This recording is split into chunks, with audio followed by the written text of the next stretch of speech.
Good morning or good afternoon. I'm not very sure when y'all are going to be watching my YouTube channel video, but welcome. My name is Saxton Clark, and today I'm going to be talking about sexual abuse in gymnastics in the U.S., but really what I'm about to say can relate to any abuse in gymnastics around the world. Saying that, gymnasts are in jeopardy, and let me tell you why. Abuse in gymnastics only unfolded just a couple years ago, and what made this so known and heard about nearly everywhere around the world was a guy named Larry Nassar. Nassar was a doctor for U.S.A. Gymnastics. U.S.A. Gymnastics, yeah. I don't know why I thought I messed that up. And he was also a sports medicine physician at Michigan State University.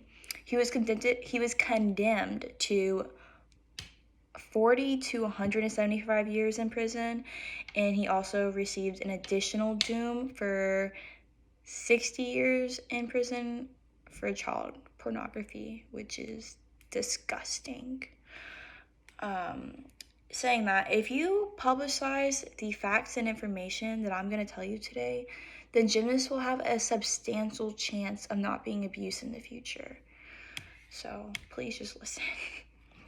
The first claim of Nassar's sexual abuse was around the 1990s, and it involved a girl named Trina, and she was 10 to 11 years old. In December of 2017, Nassar finally went to jail for all his sinister crimes, which that is a long amount of time. It's concerning the amount of time that it took for his conviction and the number of cases that were filed against this man that were not taken seriously just because of Nassar's reputational status.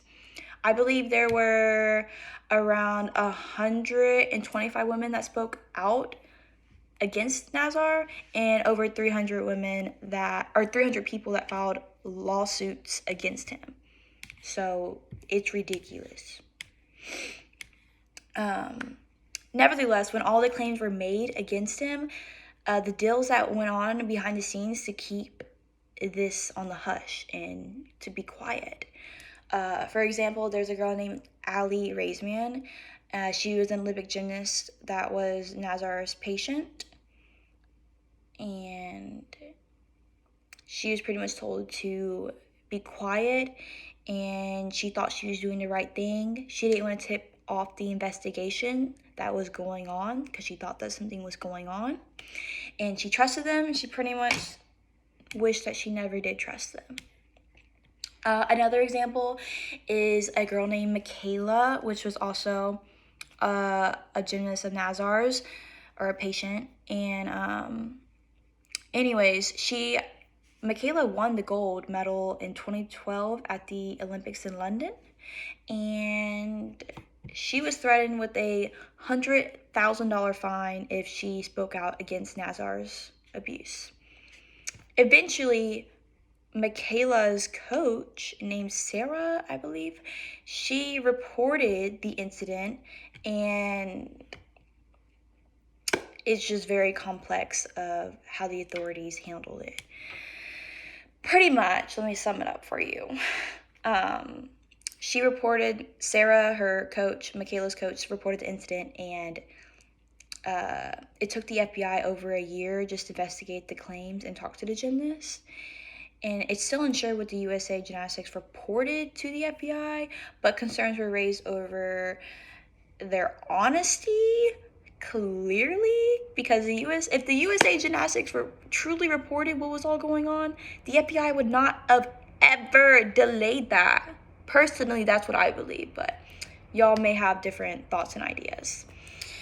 Anyways, as a result, the U.S.A. Gymnastics filed for bankruptcy, and I think they paid the victims around $400 million. Saying that, though, the money that these victims are receiving, it's very pleasant, agreeable, and satisfying. But on the other hand, no amount of money is satisfying, agreeable, or even pleasant to the victims that sat through Nassar's abuse for years upon years. Since, some of these victims were 10 or 6 years old. We're about to get into it. So the gymnasts carry pain and trauma.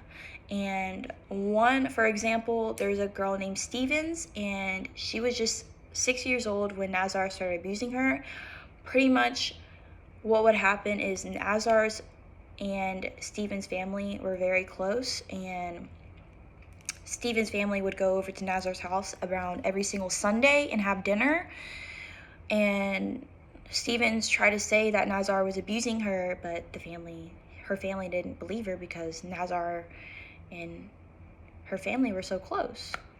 But saying that, Stevens said that Nazar exposed himself in a dark boiler room. The abuse continued until she was 12 years old, and he would pleasure himself in front of her. She said that he would rub his penis on her bare feet and put his fingers inside her vagina.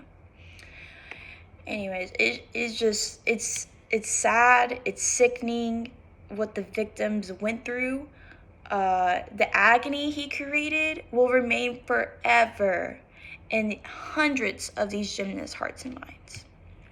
The physical and mental pain that from abuse in gymnastics does not end here. It will continue until we put a stop to it.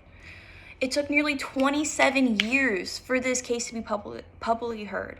125 women filing complaints, over 300 people filing civil suits against him to bring attention to this case. This is not acceptable. This is just one case. What about other gymnast teams, facilities, and organizations in the U.S.? Like, are they okay? Let's not let these victims' stories go unheard. We can do this by becoming more social about Nazar's abuse. Sharing victim stories on social media apps is a way of spreading awareness. Spreading awareness helps stop other gymnasts from being abused more and more every day.